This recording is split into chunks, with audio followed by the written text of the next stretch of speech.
जा सकती है, क्योंकि अल्लाह तबारक व तआला सारी कमजोरियों से पाक है, तो उसकी बात भी तमाम कमजोरियों से पाक है। तो हम लोगों ने सुकून का जो रास्ता चुना है वो गलत रास्ता चुना। यही वजह है कि जिस रास्ते पे कदम रखते हैं मुसीबतें और बढ़ती चली जाती हैं। मैं रब्बे करीम से पूछता हूं, इलाही तूने सुकून कहां रखा है? अमेरिका और यूरोप की सैरो तफरी में रखा है, या 50 खरब के मकान में रखा है, या सिनेमा देखने, नाच गाने देखने, या फिल्म हॉल में तूने रखा है? कहां रखा है सुकून?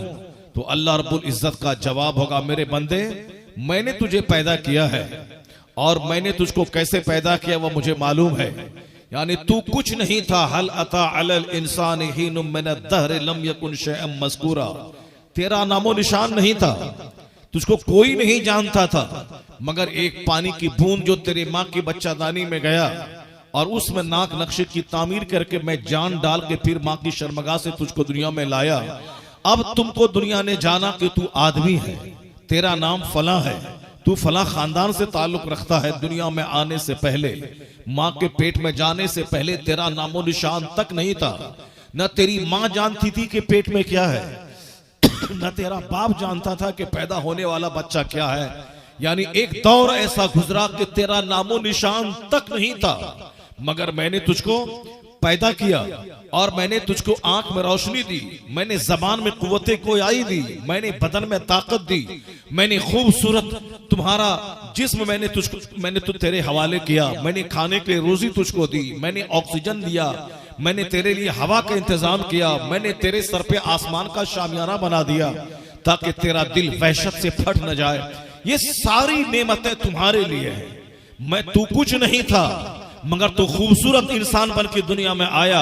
अब तेरा चर्चा हो रहा है कि तू फला का बेटा है, तू फला का भतीजा है, तू फला का पोता है, तू फला का शौहर है, तू फला का भाई है, तू फला का दोस्त है। एक जमाना वो था कि तुझको कोई नहीं जानता था। एक जमाना वो आया कि अब तेरे सारे रिश्तेदार तेरे इर्द गिर्द हैं। तो फिर रिश्तेदारों में तुम गुम होके सुकून तलाश कर रहा है, तुम बाल बच्चों में गुम होके जिंदगी का मजा ढूंढ रहा है। तुम क्यों नहीं उस तरफ लौटता कि जो खुदा मुझे नीस्त से हस्त किया है कि मैं नथिंग था, वो मुझे कुछ समथिंग बनाया है। तो सुकून और चैन उसी रब की तरफ से तुझको मिलेगा, ना कि ज्यादा हाथ पांव मारने से मिलेगा।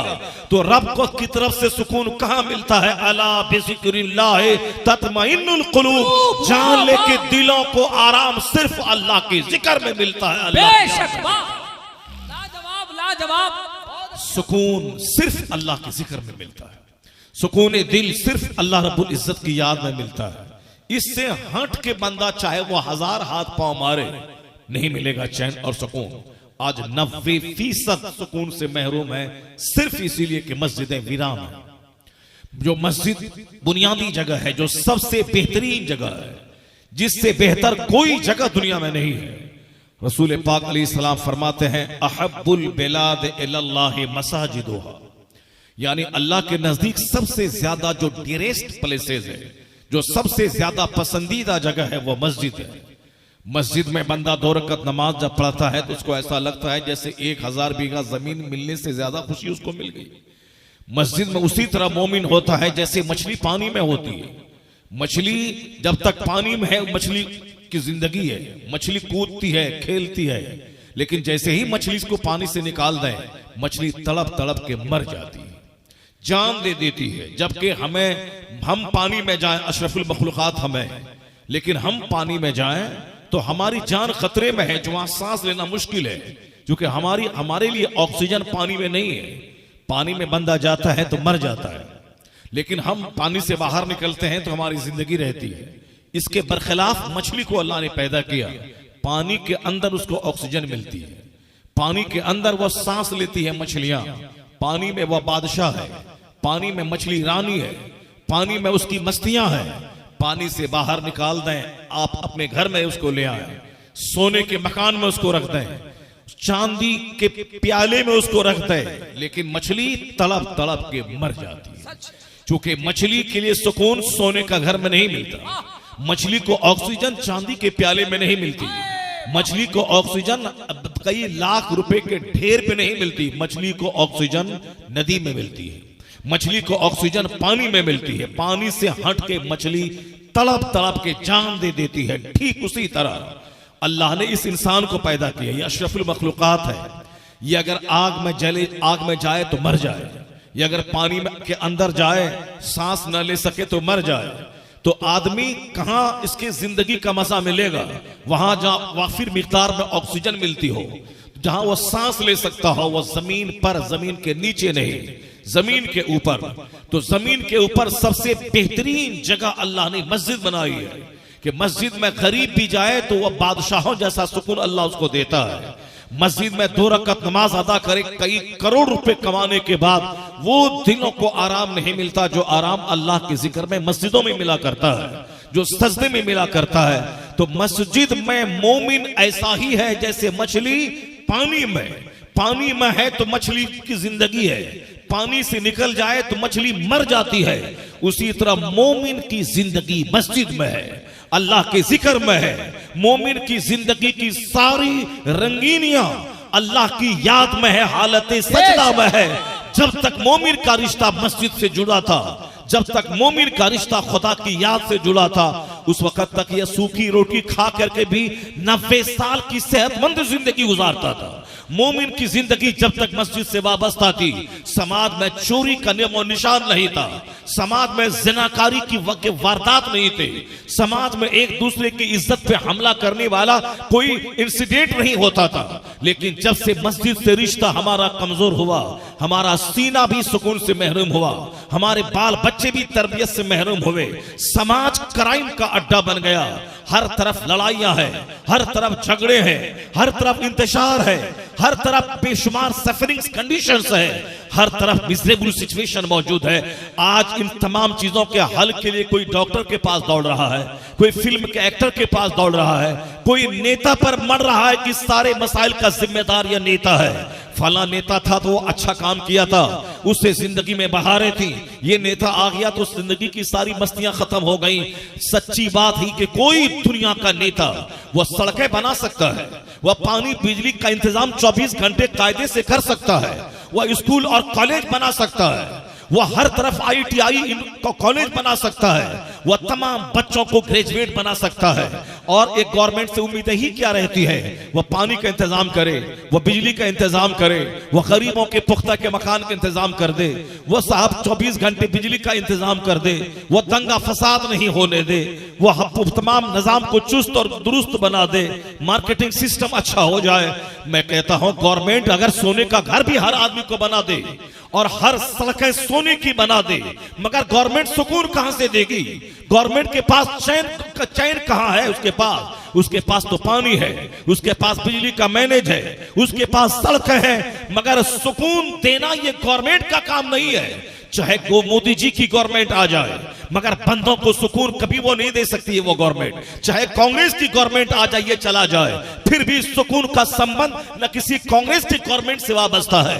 चाहे हमारे घर में 50 करोड़ रुपए आ जाए, मगर सुकून उस रुपए में नहीं है। जिसके पास खरमों का घर है उसे तो मस्त रहना चाहिए, मगर वो आपसे ज्यादा वो जिंदगी के तनाव में मुब्तला है। पता ये चला सुकून न किसी गवर्नमेंट की तब्दीली में है, सुकून न भाजपा के पास है, सुकून न RSS के पास है, सुकून न बंबई में नाचने गाने वाले फिल्म एक्टर के पास है, और सुकून न मकान के बना देने, नौकरी के ले लेने और बाल बच्चा पैदा करने में सुकून है। सुकून यही है कि जिंदगी की ये आर्जी चीजें हैं, घर मकान, मगर असल में बंदा सुकून उस वक्त पाता है, रहे उसके पांव में टूटी चप्पल, रहे उसके बदन में पैबंद वाला कपड़ा, वो रहे अपने घर में नमक रोटी खाए, लेकिन उनका दिल अगर सेटिस्फाइड है, वो अगर मुतमईन है, उसके दिल में सब्र और कनात है, उसके दिल में खुदा की याद, खुदा का जिक्र है, तो गरीबों की झोपड़ी में अल्लाह बादशाहों से ज्यादा सुकून और चैन अता फरमा देता है।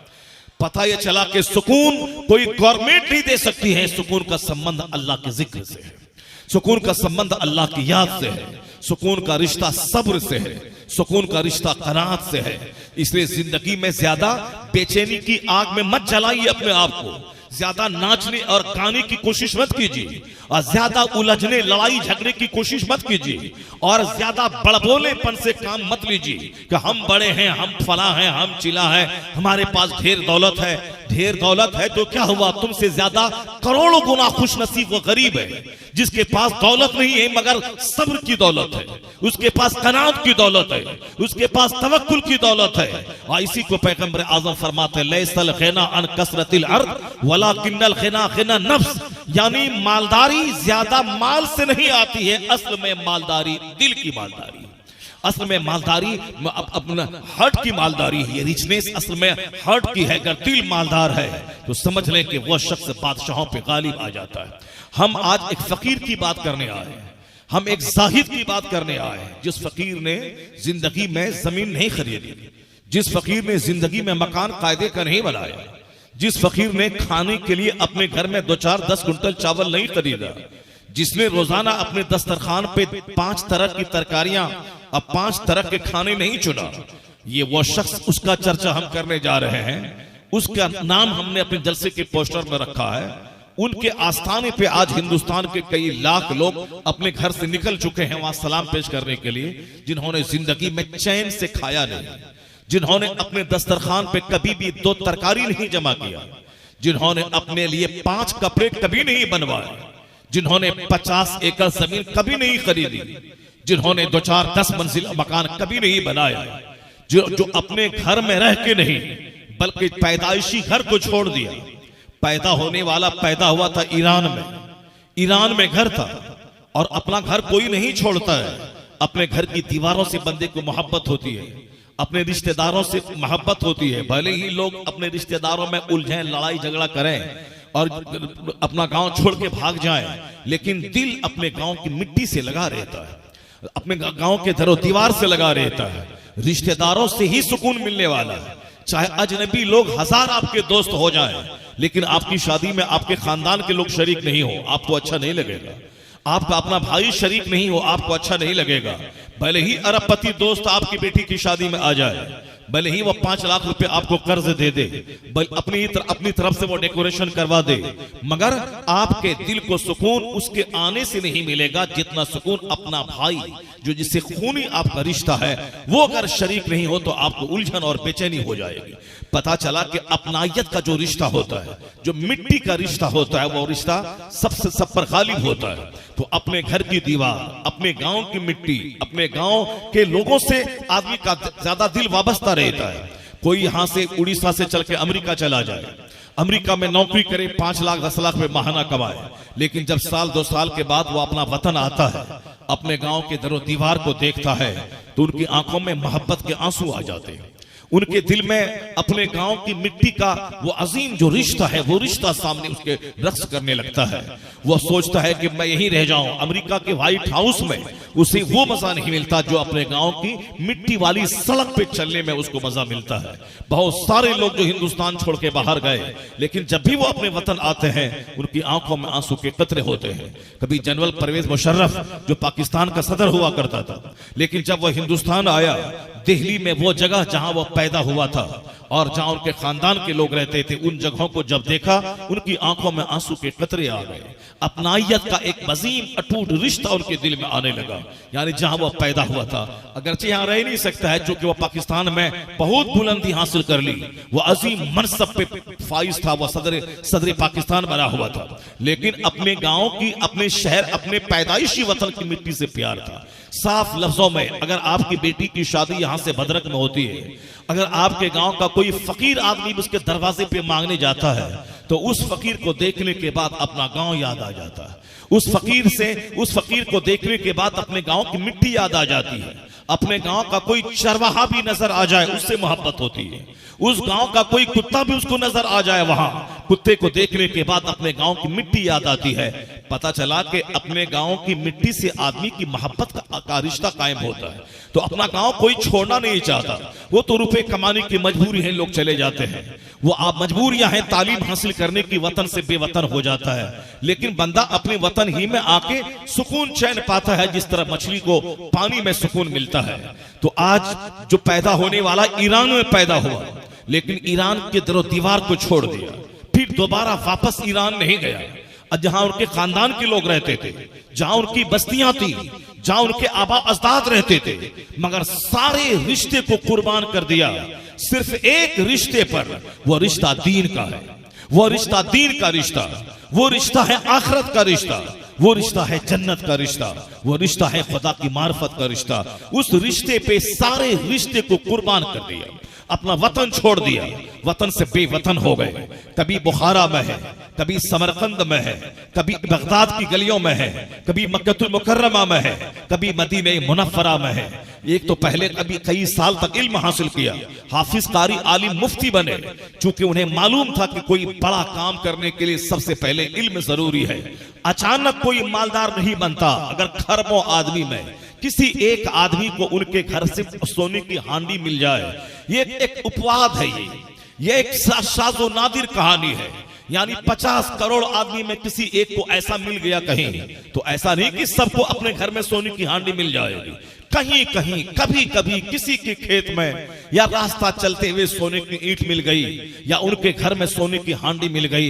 ये कभी कभी ऐसा होता है, लेकिन सबके घर में नहीं होता, ऐसा अचानक नहीं होता है। अच्छा, जैसे कोई शख्स को एजाजी तौर पर पीएचडी की डिग्री दे दी गई, ये ऐसा कभी कभी होता है। लेकिन हर आदमी वो जब तक के ग्रेजुएशन ना करे, जब तक वह पीजी ना करे, जब तक वह थीसिस नहीं लिखे, उस वक्त तक उसको पीएचडी की डिग्री नहीं मिलती। एक नेचुरल सिस्टम है, मालदार बनने के लिए बेपनाह मेहनतें करनी पड़ती। अचानक गए शहर में 1 साल के अंदर अरबपति बन गए, ऐसा नहीं होता है। अरबपति खरबपति बनने के लिए जमीन से जुड़कर मजदूरी करते हुए आदमी बंदा आगे बढ़ता है, तब जाके मेहनत करके तब वो अरबपति बनता है। धीरू भाई हिंदुस्तान का बेटा, उनका बेटा मुकेश अंबानी आज भारत का सबसे बड़ा मालदार है, लेकिन उसका बाप अमेरिका में मजदूरी करता था। मजदूरी करते करते उसे एक लाइन मिली बिजनेस करने की, वो हिंदुस्तान में आके एक प्लांट उन्होंने कायम किया। फिर उसके बाद वो प्लांट बढ़ते बढ़ते आज हिंदुस्तान का सबसे बड़ा प्लांट बना, जिसे आप रिलायंस का प्लांट कहते हैं, जिसे आप जियो का प्लांट कहते हैं, जो हिंदुस्तान का सबसे बड़ा माल था। उसका बाप अमेरिका में मजदूरी करता था।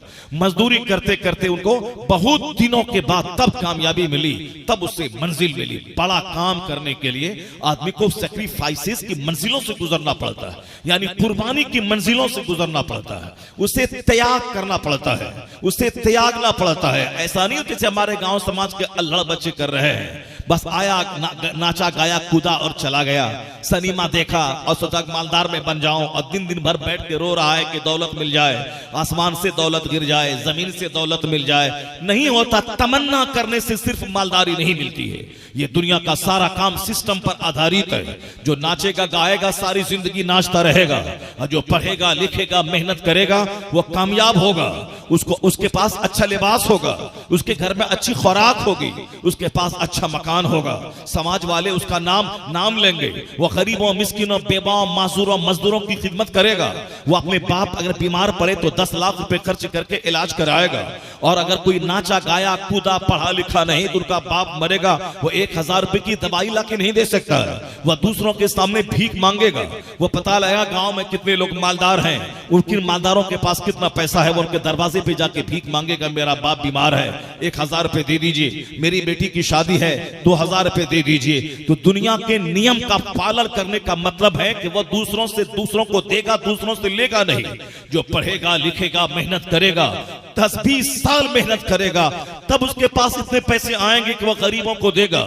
वह दूसरों को देगा और लेगा नहीं। देने वाला हाथ ऊपर होता है, लेने वाला हाथ नीचे होता है। The giver hand is better than the taker hand. देने वाला हाथ लेने वाले हाथ से अच्छा होता है। देने वाला हाथ ऊपर होता है, लेने वाला हाथ नीचे होता है। जो पढ़ेगा लिखेगा नहीं, मेहनत नहीं करेगा, सिर्फ वह रिश्वत और घूस देकर नौकरी हासिल करना चाहेगा, या किसी नेता पर आधारित रहेगा, ये नेता हमको नौकरी दे देगा, कोई नेता नौकरी नहीं देगा। बल्कि इस कदर आप काबिल बन जाएं, इतना इल्म हासिल करें, इतनी मेहनत करें। अगर गवर्नमेंट की नौकरी नहीं भी मिले तो प्राइवेट सेक्टर में ट्यूशन पढ़ा के 1 लाख रुपए पैदा कर लें। अगर आप बहुत बड़े मैथमेटिशियन बन गए, आप फिजिक्स केमिस्ट्री बायोलॉजी के बहुत बड़े जानकार बन गए, अंग्रेजी जबान के आप बड़े जानकार बन गए, तो इस तरह से पैसे ट्यूशन में है, कोचिंग सेंटर में है कि आदमी लाखों लाख रुपए कमा रहा है, और गवर्नमेंट के जॉब में वो 25 साल के बाद रिटायर करता तब उसे 10-20 लाख रुपए उसको मिलते, लेकिन वो हर साल 10 लाख रुपए कमा रहा है, चूंकि उसके पास मेरिट है। मेरिट जाय नहीं होती, सिर्फ नाचने कूदने, दूसरों पे भरोसा करने, नेतागिरी करने, नेता का झोला ढोने के वो नेता हमको नौकरी दिलवा देगा, कोई नेता नौकरी नहीं दिलवाएगा। अगर हिंदुस्तान का कोई राहुल गांधी का प्राइम मिनिस्टर बन जाए और वो चाहे कि मैं सबको मैं नौकरी दिलवा दूं, वो अपने बाप के घर से नौकरी सबको दे देगा। 150 करोड़ की आबादी वाले हिंदुस्तान में कई करोड़ मुसलमान हैं, कई करोड़ हिंदुस्तानी हैं जो स्कूल कॉलेज में पढ़ रहे हैं, क्या वो सबको नौकरी दे देगा? सारे बच्चे नौकरी आ जाए? नहीं होगा। जो मेरिटरियस होगा, जो एबिलिटी वाला होगा, जो कैपेसिटी वाला होगा, जो ऑफिस की जरूरत होगा, जो बैंक की जरूरत बन जाएगा, उसको सर्विस मिलेगी। जो इस मुकाबले में आएगा, जो इस मुकाबले में कामयाब होगा, इसीलिए कंपटीशन है कि कंपटीशन में अमीर गरीब काला गोरा मुसलमान हिंदू नहीं देखा जाता। जिसके पास सलाहियत होगी, मेहनत होगी, मुकाबले में वो जीतेगा, वो आगे बढ़ेगा। कोई कमजोर आदमी जिसका पेट सही नहीं है, जिसका हाथ में ताकत नहीं है, जो अपने सेहत को बर्बाद कर चुका है, वो किसी पहलवान से लड़ने के लिए मैदान में जाएगा, बोलेगा कि अल्लाह चाहेगा तो हम जीत जाएंगे। ऐसा नहीं होता है। अल्लाह उस बंदे की मदद करता है जो अपनी मदद आप करता है। अल्लाह उस बंदे पे रहमतों की बारिश करता है जो रहमतों का तलबगार होता है। अल्लाह की रहमतें उसकी तरफ चल के आती हैं जो खुदा की रहमतों की जुस्तजू में अपने घर से चलता है। हदीस में आया है कि तू एक कदम चल, तेरी तरफ अल्लाह की रहमतें 10 कदम बढ़ जाएंगी। तू अल्लाह की तरफ चल के तो आ, अल्लाह की रहमतें दौड़ के तेरा इस्तकबाल करेंगी। अगर तू नहीं एक कदम बढ़ाएगा तो खुदा की रहमतें 10 कदम तेरी तरफ नहीं आएंगी। अगर तू अल्लाह की तरफ नहीं चलेगा तो अल्लाह की रहमतें तेरी तरफ दौड़ के इस्तकबाल नहीं करेंगी। दुनिया का कानून हो या आखिरत का कानून, दुनिया में भी कामयाबी हासिल करने के लिए दर-दर की ठोकरें खानी पड़ती है। आदमी को मेहनत करना पड़ता है, 10-20 साल इल्म हासिल करना पड़ता है। उस इल्म हासिल करने के बाद और खूब मेहनतें करके उस इल्म को फैलाना पड़ता है, बिजनेस करना पड़ता है, तब बंदा दुनियावी एतबार से कामयाब होता है। ठीक उसी तरह आखिरत का मसला है। ऐसा नहीं कि दुनिया में जैसे हम बैठ के रहें, सोने की हांडी आसमान से गिर जाएगी, मैं अरबपति बन जाऊंगा। वो सारी जिंदगी बैठ के मर जाएगा मगर आसमान से सोने की हांडी नहीं गिरेगी। उसी तरह अगर कोई दुनियादार रहे, नेकी का नाम नहीं, नमाज पंजगाना नहीं, कड़ाके की सर्दी में वुजू करके इबादत नहीं, अपने मनमाने ढंग से जी रहा है और ये कहता नहीं अल्लाह चाहेगा तो जन्नत दे देगा, अल्लाह चाहेगा तो सारे गुनाहों को माफ कर देगा, अल्लाह चाहेगा तो जन्नत मिल जाएगी, नहीं मिलेगी जन्नत। क्योंकि अल्लाह चाहता क्या है, जब तुम खुदा की मार्फत के तलबगार बनते हो, दुनिया में जब मेहनत करते हो, खेत में एक दाना डालते हो, तब जाके अल्लाह 1000 गेहूं का दाना देता है। लेकिन अगर कोई खेत में दाना ही ना डाले और घर में बैठ के मुंतजिर रहे तो अल्लाह चाहेगा 50 कुंटल गेहूं मेरे घर में दे देगा। कुदरत के कानून के खिलाफ है। अल्लाह के पास ताकत तो है कि बगैर मेहनत के तुझको दे दे, पर अल्लाह का सिस्टम ये नहीं है। अल्लाह का सिस्टम है कि अल्लाह ने जमीन बनाई है, अल्लाह आसमान से पानी गिराता है, अल्लाह ने जमीन दिया है कि यहाँ मकान बनाओ, यहाँ समंदर है, जमीन के नीचे पानी है, उस पानी को ऊपर निकालने की कोशिश करो, तुम मशीन बैठाओ, फीटर बैठाओ, हल चलाओ, फिर उसमें तैयार करो, यहाँ कपास की खेती, यहाँ सेब की खेती, यहाँ गेहूं की खेती, यहाँ धान की खेती। उस जमीन का पता लगाओ, कहां से जमीन का, कहां से धान पैदा होगा, कहां से गेहूं पैदा होगा, कहां कपास की खेती होगी, कहां सेब की खेती होगी। सेब की खेती उड़ीसा में नहीं होती है, सेब वहां होता है जहां मौसम कोल्ड होता है, जहां बर्फ गिरती है। हिमाचल प्रदेश में शिमला वो है सेब की जमीन जहां बर्फ गिरती रहती है। कश्मीर है वहां जहां बर्फ गिरती रहती है, वहां सेब की पैदावार होती है।